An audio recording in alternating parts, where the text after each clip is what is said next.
Alright guys, how's it going? Well, the suggestions that Liverpool are in the market for a new goalkeeper. Not to replace Alisson, obviously, but Kelleher. Kelleher has been linked with an exit for quite a while, and some feel that maybe this summer it will happen, he'll be on his way. So Liverpool have been linked with some goalkeepers. Now, first of all, what do you think of Kelleher? Do you think he's a good backup keeper? Or are you not one of those people that falls for that? Because sometimes people will say, oh, he's really good, I like him. And then there's some people go, he's fucking shit. Where are you? Where do you feel on this? See, sometimes when we get a game and he does concede, the first thing, that I say and the others say, Alisson would have stopped that. Can you hear that dog barking? It's like as soon as I start recording a video. Anyway, so who is the main goalkeeper that's been linked with us at the moment? Sunderland's Anthony Patterson. Apparently, he's been identified. He's 23 years old, but he's already made over 100 appearances for Sunderland during his relatively short career, and he's been touted as one to watch for the future. I should speak to my daughter's partner, Jake, because he's a Sunderland fan, see what he thinks about him. Why every time I shit you not, if I sit in here, right, I can sit in here for hours and you don't hear a thing. But as soon as I start recording a video, meep, motorbikes, fucking blokes coming in with council cleaning fucking street with them Ghostbuster things on the back, dogs fucking yapping, people arguing. Do you know what I mean, guys? It's like they just sit there going, right, you go on, do it now. Fucking really annoying. Right, let's have a look. Anthony Patterson, let's have a look. Born the 10th of May 2000, English professional footballer who plays as a goalkeeper, as you know, for EFL Championship club Sunderland. He represents England under-21s. He was born in North Shields, 6'2". He does wear the number 1. Senior career, Sunderland since 2018. These are league appearances, I think, and I'm not sure how up to date it is, but it says 89. It says he had a loan in 21-22 season of 9 appearances for Notts County, 1 England under-21 international cap last year. Anything we can say here? Let's look at this. Sunderland goalkeeper coach Lee Butler said that Patterson had great saving, handling and shot-stopping abilities, with his weaknesses being coming from crosses, his distribution and his communication. Well, I don't like to hear about that, do you? Weaknesses like that. It's very usually when you read a profile of someone to tell you about all the good things, don't you? I mean, it's good if someone can be honest and say what weaknesses are.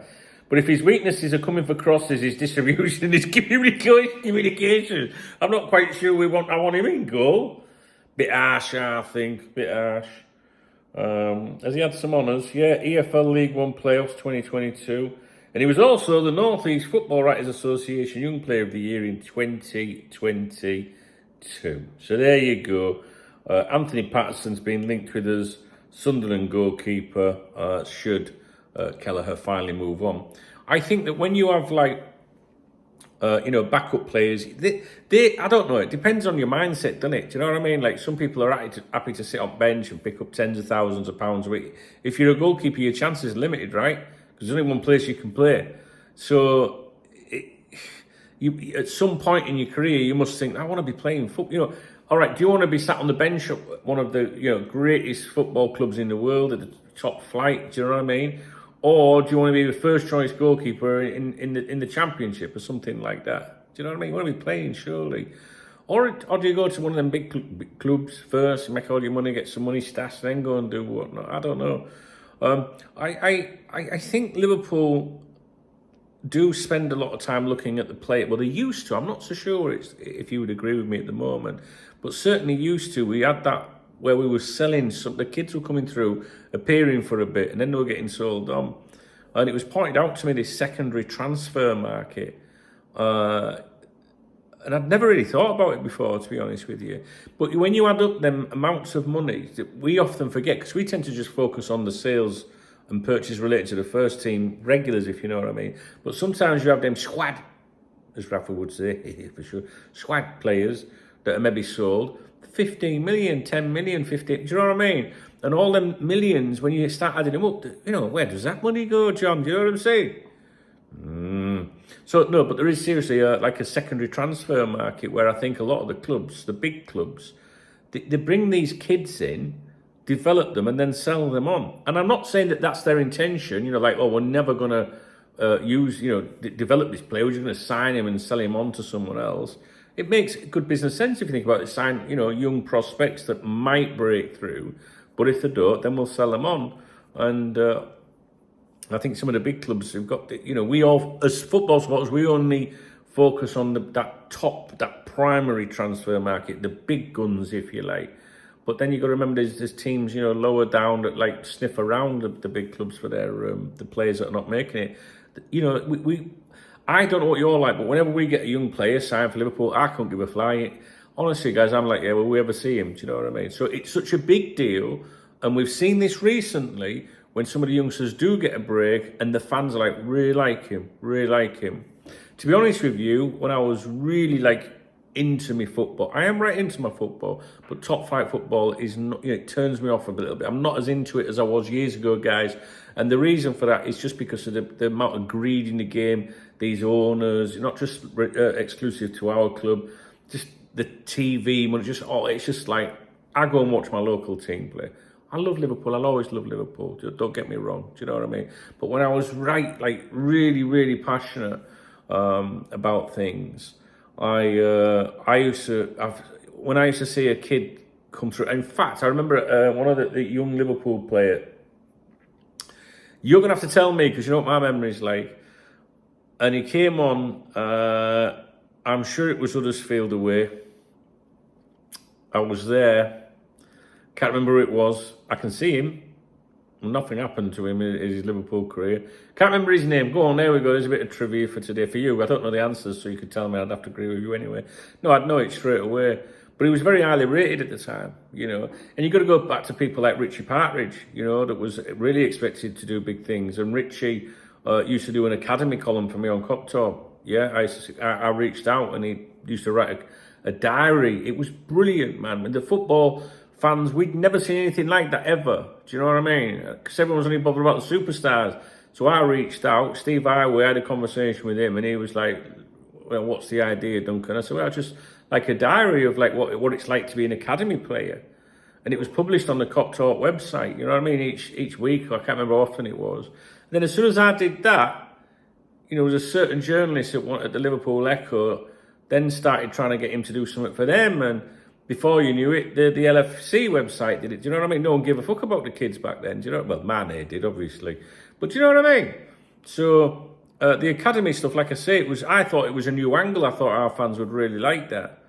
And but today maybe it's a little bit different. I don't know, but it's good to see the kids get through. I just don't get as excited as I do when we sign them. When I see a kid using the first team, I love it, man. Honestly, I think it's great, man. I really do.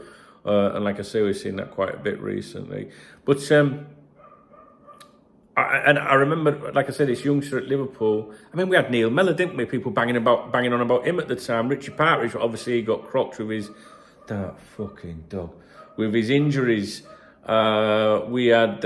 Tell me, can you think of some names, young players that we signed over the years at Liverpool that just never?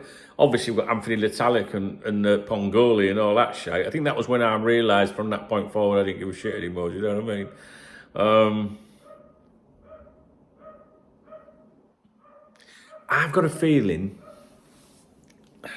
I'm gonna put. I think that kid's name's just come into my head, right? And I'm going to put his name into here. That one that came on at Huddersfield.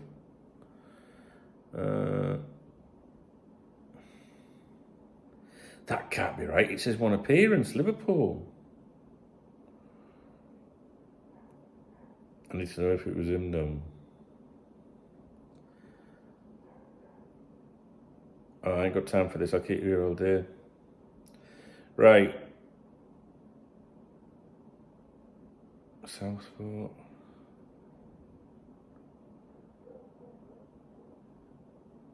No, I don't know. I thought John Newby came into my head. Jon Newby, John Newby. Maybe it were him. I'm sure. I can't remember who it was. I've got a feeling it was him now. Sure he came on as a sub at Huddersfield. You're going to have to let me know. Driving mental now. Anyway, so that's the goalkeeper that's been linked with us. Not very exciting news. I don't know if you know anything about him. If you do, please do comment because it helps other people. And guys, honestly, when I put a video out, you come and watch the videos, you might drop a comment or something.